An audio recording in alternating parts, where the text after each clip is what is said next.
Hello everyone, welcome back to my channel for another video. So আজ তোমাদের দেখাবো যে পর্তুলিকা গাছের ডাল থেকে তোমরা কি করে মানে গাছ বের করতে পারবে বা গাছ তৈরি হবে, সেটাই তোমাদের সাথে শেয়ার করবো। আর এটা করা ভীষণই ইজি, কারণ যে এটাই একটা মানে লো মেনটেন্যান্স একটা গাছ, যেটাকে মেনটেন করতে হয় না সেরম।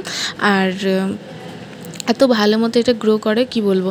তো টাইমলি একটু খালি জল দিতে হবে, ব্যাস ইনাফ।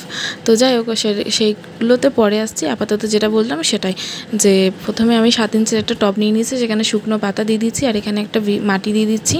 এখানে কিছুটা মাটি দিয়ে তারপরে ডালগুলোকে এরকম করে সুন্দর করে বসিয়ে দেবো। আর যেগুলো বড় বড় আছে আমি সেগুলোকে ডালগুলোকে কেটে কেটে জাস্ট বসিয়ে দিচ্ছি, এইটুকুটাই, ব্যাস ইনাফ, এর থেকে বেশি কিছু না। আর আমি এর আগেও অনেকবার এই গাছের রোপণ করেছি। আমি যেখানে দেখি একটা করে জাস্ট ডাল আমি তুলে নিয়ে চলে আসি, তারপরে বাড়িতে এসে যা করার করে নিই, মানে গাছগুলো বেশ সুন্দর করে বসিয়ে দিই। আর বুঝতে পারছো যে আমি ওই পাতাগুলোও ফেলছি না, পাতাগুলোও দিয়ে দিচ্ছি, কারণ যে আমি একটা ভিডিওতে দেখলাম পাতা থেকেও নাকি গাছ হয়।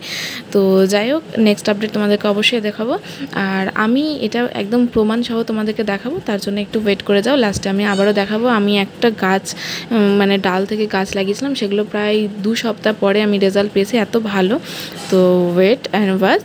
তো এখানে আমার এটা লাগানো কমপ্লিট। আর মানে এটার আপডেট অবশ্যই তোমাদেরকে আমি শর্টসে দেবো, সেটা অবশ্যই দেখবে, ফলো করে নিও আমাকে।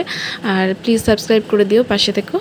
আর এটার হলো আমার সেই 2 সপ্তাহ আগে লাগানো গাছ। দেখো কি সুন্দর গাছগুলো লেগেও গেছে, আর কড়িও চলে এসেছে ছোটো ছোটো। তো চলো, দেখা হচ্ছে নেক্সট ভিডিওতে, বাই।